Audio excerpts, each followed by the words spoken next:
மகா சிவராத்திரி அன்று நாள் முழுவதும் சிவனை வேண்டி விரதம் இருந்தால் உங்கள் விருப்பங்கள் நிறைவேறி துன்பங்கள் நீங்கி முக்தி கிடைக்கும். இந்த ஆண்டு மகா சிவராத்திரி பிப்ரவரி 26ஆம் தேதி நடைபெறுகிறது. குறிப்பாக இரவு 12:09 முதல் 12:59 வரை சிவனிடம் நீங்கள் என்ன வேண்டினாலும் அது நடைபெறும். பூஜைகள் மாலை 6 மணியில் துவங்கி மறுநாள் காலை 6:30 மணி வரை நடைபெறும். இதில் 4 கால பூஜைகள் உள்ளன. ஒவ்வொன்றும் சுமார் 3 மணி நேரம் நீளமாகும். இதில் மிக முக்கியமானது 3ஆம் கால பூஜை.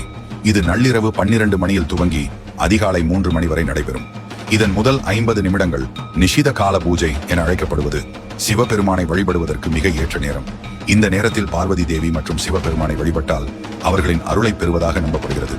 மகா சிவராத்திரி விரதம் பிப்ரவரி 27 காலை 7 மணிக்கு நிறைவடையும்.